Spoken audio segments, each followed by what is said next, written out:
Maltaate. Iddoo kan taa'abullee bariisaatii kudhanitti fuunee referaalii geessine achitti yaalanii qorichuma tokko tokko laatanii fi innis furmaata ta'uu hin dandeenye. As gori kottu.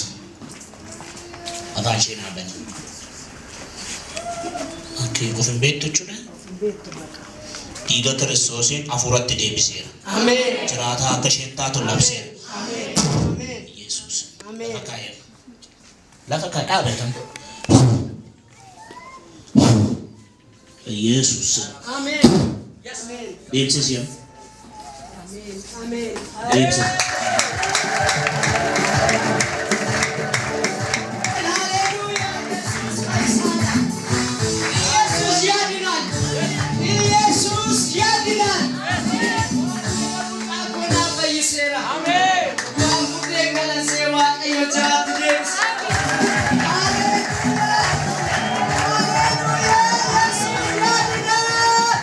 Kesan olkaasa namoonni amantan dhimmi keessan battala si haikamu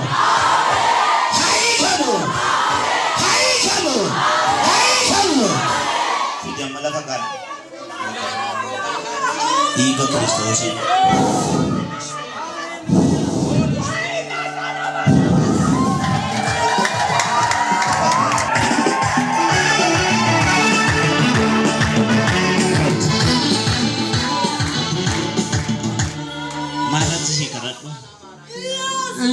Godina Shawaa magaalaa Moojorraan dhufe namannaa affeerennaan dhufe sagantaa gara kaalee ishee parsentii tokkorra jira feeltaa jiranaan jedhanii yaalchisee ji'a tokko fayyitee nan baasee gara magaalaa Adaamaa Modeen gadda yoo yaadamee jennaan mucaan kee Hinduuti sababii kanaaf yeroo kee hin gubiniiti Siin jedha ani Muhammad duunaan jedhe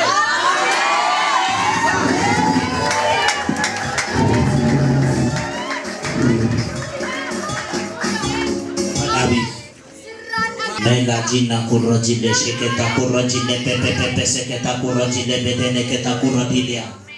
Kai, ndemti kanan ro? Duuti gara Paulus hospitaali fuudhi deemi jennaan obboleetti dhugaa baatu teenna affeere iddoo sanatti ni Kabi. Kai fidias, fidi. Zagataji. Latia. Amin. Piga da dasi. Raya da shika bada. Raya da shika bedene keta kala bada. Piga la bada. Lagi tak raya da shika do.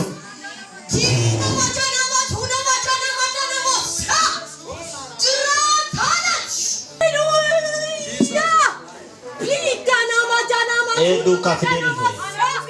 Kot. Dentayum betu midi. Kai. Lama tadi mau bikin sama muncul. Aja. Denam. Kamu lama.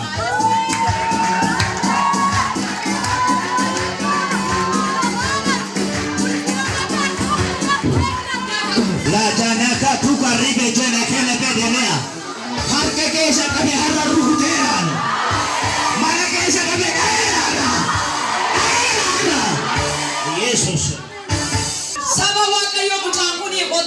Keessa jirti guyyaa tokko yoo deemteen Beeturiyaan Shabiraa deemti ani garuu Waaqayyo lafa kanatti ni qabu caaqana fidee dheetan amantii guddaa kana roonneeffadhee gara lafa kanaa fide sakana godhe Yesuus.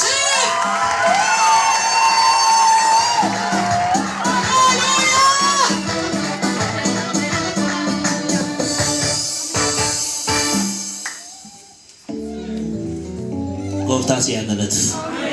Dhugaatiin deebi'anii yaa dhaabbata.